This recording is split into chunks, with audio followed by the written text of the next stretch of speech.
இடம்படம் entertainment நேயர்களுக்கு வணக்கம். நம்ம இன்னைக்கு பார்க்க போற ஒரு விஷயம் என்னன்னா, ஒரு ட்ரெய்லர் வந்திருக்கு. அதுவும் குறிப்பா ஓரின சேர்க்கையை ஆதரிக்கும் விதமா இந்த ட்ரெய்லர் வந்திருக்கிறத பார்க்க முடியுது. அ அந்த ட்ரெய்லர் பத்தி நெறைய விஷயங்கள் பேச வேண்டியது இருக்கு. அதோடைய ப்ரோஸ் என்ன? அதோடைய அதனால ஏற்படக்கூடிய பாதிப்புகள் என்ன? அப்படிங்கிறத பார்க்க வேண்டியது இருக்கு. ஏன்னா, இன்னைக்கு வரைக்கும் சட்டம் வந்து இந்த தன்பால் அதாவது ஓரின சேர்க்கை விவகாரங்கள அங்கீகரிக்கல அப்படிங்கிறத பார்க்க முடியுது. அண்ட் உச்சநீதிமன்றம் வரை வழக்குகள் சென்றதால் உச்சநீதிமன்றமும் அதை ஆதரிக்கவில்லை. உச்சநீதிமன்றம் அந்த விவகாரத்தை வந்து ஏற்கவும் இல்ல அப்படிங்கிறத பார்க்க முடியுது. ஸோ இத பத்தி தான் நம்ம வந்து இன்னைக்கு பேச போறோம். இன்னைக்கும் நம்ம கூட அத பத்தி பேசுறதுக்காக பிரியா குருநானோட இணைஞ்சிருக்காங்க. வணக்கம். வணக்கம் ஹரிஷ். இப்ப நீ சொல்ற அந்த படம் வந்துட்டு கொஞ்சம் கஷ்டமா இருந்தது.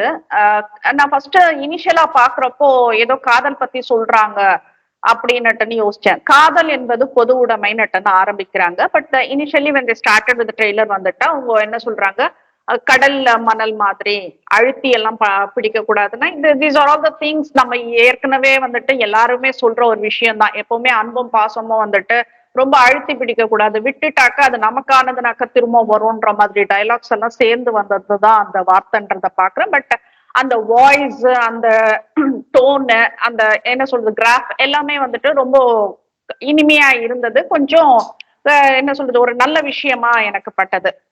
ஆனா இவ்வளோ ஒரு விஷயம் அதுக்கப்புறம் பாக்குறப்போ இருக்குன்றது வந்துட்டு சகிச்சுக்க முடியாத ஒரு விஷயமா இருந்தது. இது இயக்குனர் ஜெயபிரகாஷ் ராதாகிருஷ்ணன் இயக்கத்துல உருவாகி இருக்கு இந்த படம். ஆனா இந்த படத்துக்கு யுஏ சான்றிதழ் கொடுத்திருக்காங்கன்றது வந்துட்டு ரொம்ப ஆச்சரியமான ஒரு விஷயமா தான் நான் பாக்குறேன் நானு. இது என்ன வந்துட்டு ரொம்ப நாளா வந்து இந்த படம் வெளியீட்டு காத்திருந்துதான் இப்போ இந்த வேலண்டைன்ஸ் டேக்கு வந்துட்டு ரிலீஸ் அப்படின்ற மாதிரி சொல்லியிருக்காங்க. உனக்கு அந்த ஸ்டார்டிங் இனிஷியல் எப்படி இருந்தது ஹரிஷ்? இது ஆக்சுவலா வந்து இந்த சிவப்பு மஞ்சள் பச்சை அப்படிங்கிற படத்துல நடிச்சிருக்கிற லிஜிமோல் ஜோஸ் அவங்க நடிச்சிருக்கிற ஒரு படம். ஓகே. அவங்க வந்து லிஜிமோல் ஜோஸ் வந்து இதுக்கு முன்னாடி சிவப்பு மஞ்சள் பச்சை ஜெய்பீம் படத்துல ஒரு முக்கியமான ரோல் பண்ணியிருந்தாங்க. ம். இந்த படம்லாம் வந்து ம். ரொம்ப பெரிய ஹிட் கொடுத்ததை பார்க்க முடியுது. இந்த ஓகே. படத்தை ஏன் அவங்க சூஸ் பண்ணாங்க அப்படிங்கிறது எனக்கு இன்னும் புரியல. ஏன்னா இது வந்து ஒரு பேர் வாங்கி கொடுக்கக்கூடிய ஒரு படமா இருக்கும்னு அவங்க நினைச்சாங்களா அப்படின்னு எனக்கு தெரியல. பட் வந்து ம். அப்படி பேர் வாங்கி கொடுக்கக்கூடிய படமா இருக்கும்னு எனக்கு தோணல. 2வது ஜெயபிரகாஷ் ராதாகிருஷ்ணன் அவர் வந்து இந்த படத்தை வந்து இயக்கியிருக்காரு. இதுல இன்னும் சில முக்கியமான நடிகர்கள் கதாபாத்திரங்கள்லாம் இருக்குன்னு சொல்லலாம். அனுஷா நடிச்சிருக்காங்க, ரோஹிணி, வினீத் நடிச்சிருக்காங்க, தீபா நடிச்சிருக்காங்க, கலேஷ் ராம்நாத் நடிச்சிருக்காங்க. இப்படி சொல்லிட்டே போலாம். இதுல வந்து அ அனுஷா வந்து ஃபர்ஸ்ட் லிஜிமோல் தான் வந்து அவங்க பேரண்ட்ஸ் கிட்ட அறிமுகப்படுத்துறாங்க. அவங்க பேரண்ட்ஸ் வந்து இந்த லவ்வை அக்செப்ட் பண்ணிக்க மாட்டேன் அப்படின்னு சொல்றாங்க. அப்போ சமாதானம் செய்ற காட்சிகள்லாம் வந்து அந்த ட்ரெய்லர்ல இடம்பெற்றிருக்கிறத பார்க்க முடியுது. So okay. இப்படிதான் வந்து இது இருக்கு. அத அக்செப்ட் பண்ணிக்கிட்டாங்களா? இல்லையா? அப்படிங்கிறத கூட அந்த ட்ரெய்லர்ல கடைசி வரைக்கும் எங்கேயும் சொல்லி நம்ம பார்க்கல. பட் அக்செப்ட் பண்ணிக்கிட்ட மாரி தான் அந்த சீன்ஸ் எல்லாம் இருக்கு அப்படின்னு சொல்லலாம். ஏன்னா, லாஸ்ட் சீன் வந்து அவங்க வந்து பீச்ல 2 பேருடைய காலும் உரசுற மாரி தான் வந்து காட்டியிருக்காங்க. ஸோ அப்படிங்கிறப்போ அக்செப்ட் பண்ணிக்கிட்டாங்க அப்படிங்கிற மாரி தான் இருக்கு அது பார்க்கறதுக்கு. இந்த படம் ஓகே. ஆக்சுவலா வந்து 55த் 54த் இந்தியன் பனோரமா இன்டர்நேஷனல் ஃபிலிம் ஃபெஸ்டிவலுக்கு செலக்ட் ஆன ஒரு படம் அப்படின்னு சொல்லலாம். 2023ல. ஓகே. So okay. அப்ப இது எவ்வளவு அப்போ காலமா வெயிட் பண்ணி இந்த படம் வருது அப்படிங்கிறத பார்க்க முடியுது. ஏன்னா 2023ல செலக்ட் ஆன ஒரு படம் 2025ல ரிலீஸ் ஆகுதுங்கிறது கிட்டத்தட்ட ஒரு வருஷம் 1.5 வருஷம் கேப்க்கு அப்புறம் ரிலீஸ் ஆக போற படம் அப்படிங்கிற மாதிரி தான் சொல்லணும் இதை. ஸோ இவ்வளவு இருக்கு இந்த படத்துல. ஆனா இந்த ஓரணி சேர்க்கை அப்படிங்கிறது இதுவரைக்கும் அக்செப்ட் பண்ணிக்கக்கூடிய ஒரு கருத்தா நான் பார்க்கல. என்னதான் வந்து நீங்க வந்து வானவில் அப்படின்னு சொல்லி அதை கொண்டாடினாலும், என்னதான் வந்து அதுக்காக ஒரு நாளை வந்து குறிப்பிட்டு நீங்க அந்த நாளை வந்து கொண்டாடினாலும் அது இன்னும் சட்டத்தால ஏற்கப்படாத ஒரு விஷயமா தான் இருந்துட்டு வருது. சுப்ரீம் கோர்ட் வரைக்கும் இந்த வாரத்துல போய் பார்த்திருக்காங்க. சுப்ரீம் கோர்ட் இது வரைக்கும் அக்செப்ட் பண்ணிக்கல அப்படின்னு தான் சொல்லணும். ஏன்னா சுப்ரீம் கோர்ட் வந்து 2 விஷயங்கள் மட்டும் தான் நாங்க அக்செப்ட் பண்ணி கொடுக்கணும். ஆண் பெண் அப்படிங்கிற அந்த உறவுகள் மட்டும் தான் அக்செப்ட் பண்ணிக்க முடியும். அதை தாண்டி வேற எதையும் நாங்க அக்செப்ட் பண்ணிக்க முடியாது அப்படிங்கறதான் சுப்ரீம் கோர்ட் சொல்றாங்க. இப்போ அமலா இருக்கிற உத்தரகாண்டுடைய யூசிசி கூட அவங்க யூசிசில கூட என்ன சொல்றாங்க அப்படின்னா லிவின் அக்செப்ட் பண்ணிக்கிறாங்க. லிவினை கூட நீங்க வந்து அந்த லிவின் ரிலேஷன்ஷிப்பை கூட நீங்க வந்து ரெஜிஸ்டர் பண்ணணும் அப்படிங்கிற முறையில தான் அவங்க அந்த யூசிசி போட்டிருக்காங்க. ஸோ அப்படிங்கிறப்போ அதை தாண்டி இவங்க இந்த ஓரண எச்சரிக்கை விவகாரங்கள் எல்லாம் வந்து அக்செப்ட் பண்ணிக்கிட்ட மாதிரி யூசிசில கூட எந்த இதுவும் இல்லை அப்படின்னு பார்க்க முடியுது.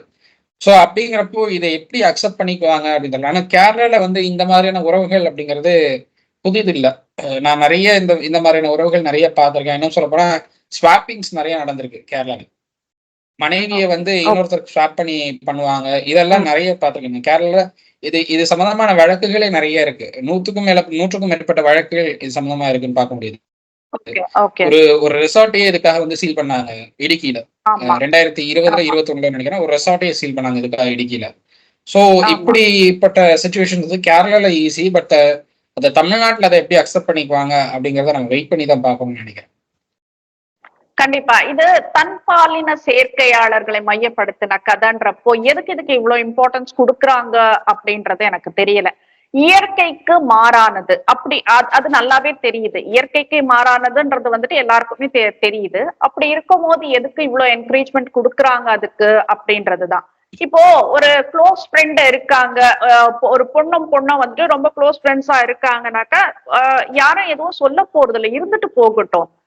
அதுக்கு எதுக்கு வந்துட்டு வேற ஒரு இது கொடுத்துட்டு அந்த சேர்க்கை தன்பாலின சேர்க்கை இதெல்லாம் வந்துட்டு என்னோட பார்வையில நான் சொல்றேன் I'm not okay with all this. இது நீ இப்ப சொன்ன அது இது திரையிடப்பட்டிருக்குன்னுட்டுன்னு இந்த கோவா அண்ட் பூனே திரைப்பட விழாவில கூட பங்கேற்று பாராட்டுகள் எல்லாம் பெற்றுச்சுன்னுட்டுன்னு சொல்றாங்க. இதுக்கு என்ன பாராட்டு கொடுத்தாங்கன்றது எனக்கு தெரியல. என்ன சொல்றது 100% ஆஃப் த பீப்புள் வந்துட்டு இதை அப்ரிஷியேட் பண்ண மாட்டாங்க. எனக்கு தெரிஞ்சு வந்துட்டு 50-50 கூட இருக்காது. அப்படி இருக்கும்போது இயற்கைக்கு மாறான ஒரு விஷயத்துக்கு படங்கள் ஆகட்டும், இப்ப வர படங்கள் எல்லாம் நம்ம பார்த்துட்டு இருக்கும் போதெல்லாம் வந்துட்டு ரொம்ப அபத்தமா இருக்கிற மாதிரி தான் நான் ஃபீல் பண்றேன் நானு. சோ இது என்னத்துக்காக இதை பண்ணிட்டு இருக்காங்க? அதுவும் வந்து சமீப காலமாக இதுக்குன்னு ஒரு நாளை ஒதுக்கி இதுக்குன்னு ஒரு ஃபங்க்ஷனை ஒதுக்கி இது எனக்கு புரியல. எனக்கு இப்போ ஹஸ்பண்ட் அண்ட் ஒய்ஃப் மேல் ஃபீமேலே வந்துட்டு அது இதுக்கு முன்னாடி எல்லாம் வந்துட்டு லிவ் இன் ரிலேஷன்ஷிப் எல்லாம் இல்லீகலா தான் இருந்தது. இப்பதான் வந்துட்டு அது பரவாயில்ல அப்படின்ற மாதிரி கொண்டு வந்திருக்காங்க. பட் நான் என்ன கேட்கிறேன்னா ஆண் பெண் உறவுகள் என்பது வேற, இந்த ஆண் பெண்ன்றதெல்லாம் வந்துட்டு எந்த வகையில சேர்த்திக்கன்றது தெரியல. அது எப்படி அது ஒரு இன்ட்ரெஸ்ட் வரும்ன்றதும் எனக்கு புரியல. இது என்னன்னா சில பேர் எனக்கு தெரிஞ்சு என்ன சொல்றது ஆய்வுகள் எல்லாம் நான் வந்துட்டு ப்ரூவ் பண்ணப்படல. பட் ஸ்டில் வந்துட்டு என்ன சொல்றாங்கன்னா தாயோட கருவுல இருக்கும் போதே வந்துட்டு இந்த செக்ஸ் ஹார்மோன்கள்ல குறைபாடு ஏற்பட்டிருந்தா இந்த ஓரினை சேர்க்கை ஈடுபாடு வரலாம்னுட்டுன்னு சொல்றாங்க. இன்னொரு விஷயம் இருக்கு ஹரிஷ், இது சைக்கோ அனலிட்டிக் தியரின்னு ஒண்ணு இருக்கு. அதாவது இப்ப அம்மாவை வந்துட்டு ஒரு அப்பா இந்த குடிச்சிட்டு அடிக்கிறது துன்புறுத்துறது அந்த மாதிரி இருக்கிறத வந்துட்டு ஒரு குழந்தை பார்த்துட்டே இருக்கும் போது ஆண்கள் மேல வெறுப்பு வருது. அப்ப அந்த ஆண்கள் மேல வெறுப்பு வருது. அதே மாதிரி அம்மா வந்துட்டு அப்பாக்கு கஷ்டம் கொடுத்துட்டு இருக்குது, எந்த நேரம் வீட்டுல சண்டை போட்டுட்டு இருக்குது. அப்படி இருக்கும் போது பெண்கள் மேல பசங்களுக்கு வெறுப்பு வருது. சோ இந்த மாதிரி விஷயங்களை தான் வந்துட்டு சைக்கோ அனலிட்டிக் தியரியில சொல்ல வராங்க. இப்படியும் இருக்கலாம், அதனாலதான் வந்துட்டு பெண் ஆண் அப்படின்னுட்டு போறாங்க அப்படின்ற மாதிரியும் வந்துட்டு சொல்றாங்க. பட் என்ன சொல்றது அது வந்துட்டு ஒன்ஸ் இதெல்லாம் வந்துட்டு ஆரம்பிக்கிற புதுசுல வந்துட்டு இதுவும் ஒரு டிப்ரெஷன் அப்படின்ற மாதிரி கொண்டு வந்தாங்க. இது வந்துட்டு நாட்டுக்கு தேவையில்லாதது. இத பத்தி வந்துட்டு ஒரு பேசுறதுக்கோ இல்ல வந்துட்டு அதுக்கு ஒரு டே கொண்டாடுறதுக்கோ வந்துட்டு நாட்டுல அந்த அளவுக்கெல்லாம் வந்துட்டு இது கிடையாது, அவசியம் கிடையாதுன்றத சொல்ல வரேன். You have a day, okay, you have it personally. அதுக்குன்னு ஒரு டே வைக்கணும்ன்றதெல்லாம் வந்துட்டு இல்ல. ஏன்னா வேலண்டைன்ஸ் டேவே வந்துட்டு மோஸ்ட் ஆஃப் த பீப்புள் இப்போ ஹிந்துத்வா இவங்க எல்லாம் இது பண்றத பார்த்தாக்கா வேண்டான்றாங்க. இன்னும் ஒரு இதுல வந்துட்டு என்ன ஆச்சுன்னா தாலி எடுத்துட்டு போயிட்டு அந்த பொண்ணு நீ லவ் பண்றல்ல தாலி கட்டியே ஆகணும்னுட்டு நிக்கிறாங்க. சோ ஒரு வேலண்டைன்ஸ் டேக்கே வந்துட்டு இவ்வளவு ஆண் பெண் உறவை பத்தி நான் சொல்றேன். இதுக்கே வந்துட்டு நாட்டுல இவ்வளவு அப்ஜெக்ஷன்ஸ் இருக்கு. ப்ராப்பரா ஃபேமிலியில பேரண்ட்ஸ் என்ன முடிவெடுக்கிறாங்களோ அதை வச்சு நீங்க செய்யுங்க. உங்க இஷ்டத்துக்கு நீங்க போறீங்கன்னாக்கா இப்ப இந்த மாதிரி எல்லாம் போயிட்டு அதுக்கப்புறம் கஷ்டப்படுறது வந்துட்டு யாரு நீங்களும் உங்க ஃபேமிலியும் தான்றதுதான் வந்துட்டு சமூகத்துக்கு வந்துட்டு உங்க மேல இருக்கிற அக்கறையை தான் சொல்றாங்க. பட் இந்த ஓரின சேர்க்கை எனக்கு தெரியல எந்த அளவுக்கு இது இருக்குன்னு. ஏன்னா நம்ம இதுல எல்லாம் கமல்ஹாசன் பிலிம்ல எல்லாம் பாக்குறப்போ வந்துட்டு அதுவே வந்துட்டு ஒரு இதுவா இருந்துச்சு. இன்னும் புதுசா பாக்குற மாதிரி இருந்தது. பட் லேட்டர் ஆன் என்னாச்சு, இப்போ இருக்கிற பீரியட்ல வந்துட்டு மோஸ்ட் ஆஃப் த பிலிம்ஸ் அந்த மாதிரி எடுக்கிறாங்க. அவங்க இன்னும் சோசியல் மீடியால எல்லாம் பார்த்தனா ரொம்ப பகிரங்கமா போட்டுக்கிறாங்க.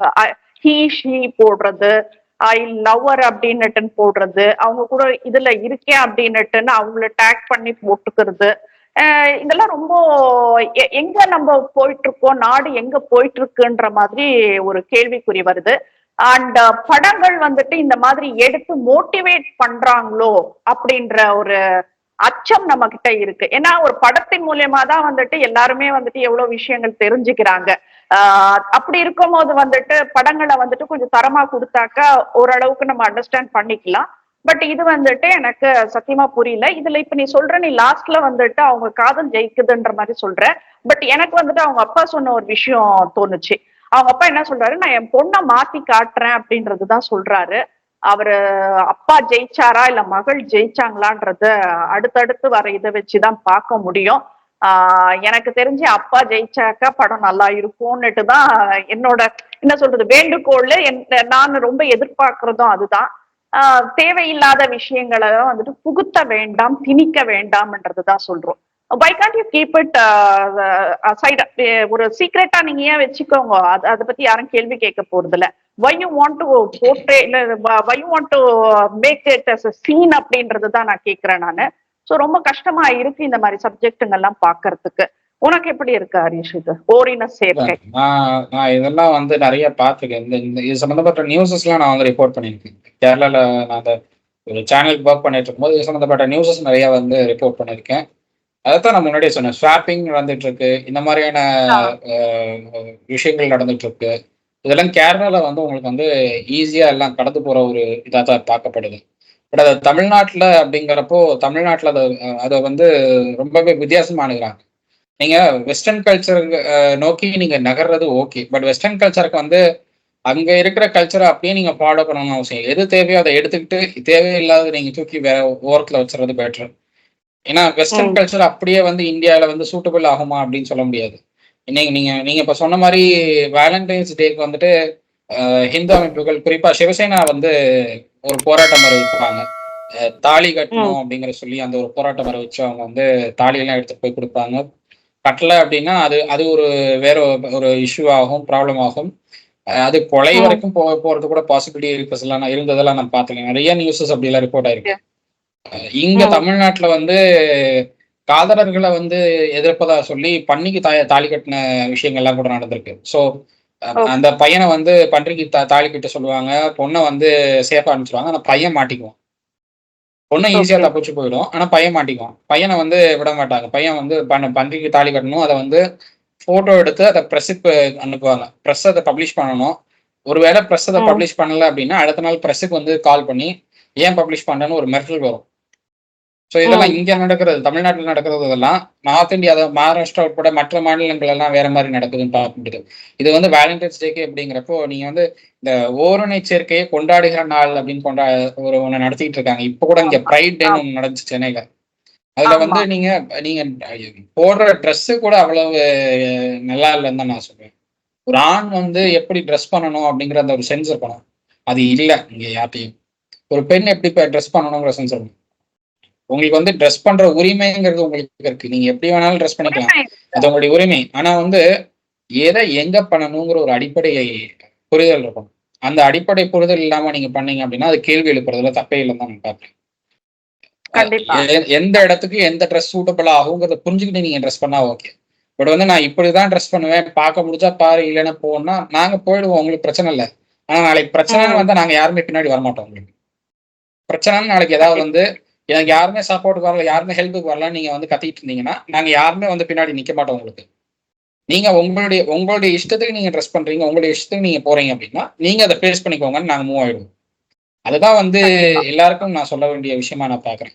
இந்த படத்தை பொறுத்தவரை இது வந்து ஓரினச்சேர்க்கையை ஆதரிச்சு போனாலும் இது வந்து அந்த கடைசி சீன் அந்த ட்ரெய்லர்ல பார்க்கும்போது 2 பேரும் என்ன சொல்றது, அந்த உறவை அக்செப்ட் பண்ணிட்டாங்க அப்படிங்கிற ரீதியால தான் இருக்கு. பட் என்னை பொறுத்தவரை அது அப்படி போகக்கூடாது, அந்த அந்த மாதிரியான கதை இருக்கக்கூடாது அப்படிங்கிறது தான் என்னுடைய பார்வையும் கூட. ஏன்னா இன்னைக்கு வந்து சினிமா வந்து நிறைய குற்றங்களை செய்ய தூண்டதான் பார்க்க முடியுது. நிறைய குற்றங்கள் வந்து சினிமா சம்பந்தப்பட்ட காட்சிகளை மையப்படுத்தி நடந்துட்டு இருக்கு. துணிவு படத்துல வந்து அந்த பேங்க் ராபரிய மையமா வச்சு இங்க தமிழ்நாட்டுல நிறைய பேங்க் ராபரிஸ் நடந்திருக்கு. கைது செய்யப்பட்டவங்க என்ன சொல்றாங்க, நான் துணிவு படத்துல வந்து இப்படி பேங்க் ராபரி நடக்கிறத பார்த்தேன், அதனால நானும் பண்ணேன். அந்த துணிகரமான அந்த துணிவை நான் செய்யணும்னு நினைச்சேன், அதனால நான் பண்ணேன் அப்படிங்க. இன்னொருத்தர் வந்து நான் வந்து இந்தியன் படத்துல வந்து அந்த ட்ரெயின்ல பணம் அடிக்கிற சீன்ஸ் எல்லாம் நான் பார்த்திருக்கேன், அப்படிதான் நான் ட்ரெயின்ல பணம் அடிச்சேன் அப்படிங்கிறான். ஸோ இதெல்லாம் நடந்துட்டு இருக்கு. இது சினிமாவை மையப்படுத்தி நிறைய குற்ற சம்பவங்கள் நடந்துட்டு இருக்கு. ரேப் கண்டென்ட்ஸ்லாம் அதுலதான் வந்து நிறைய இதாயிட்டு இருக்கு.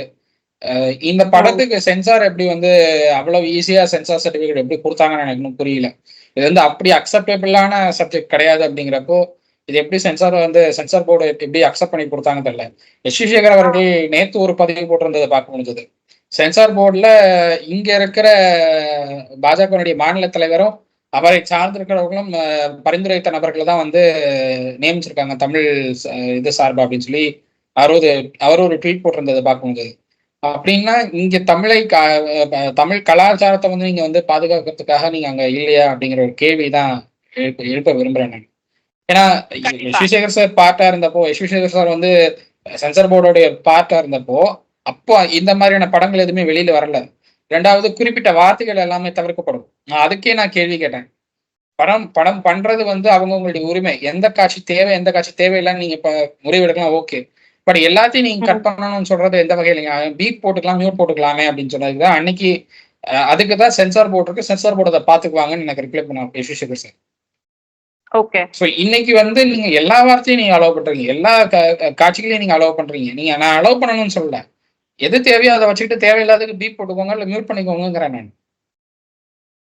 இந்த மாதிரியான சீன்ஸ் அலோவ் பண்றது நாளைக்கு வந்து இந்த மாதிரியான உறவுகளை வந்து இன்னும் அதிகப்படுத்துறதுக்கு உதவுமே தவிர இது வந்து எப்படியும் வந்து கலாச்சாரத்தை மேம்படுத்தக்கூடிய இதா இருக்காதுன்னு தான் நான் பாக்குறேன்.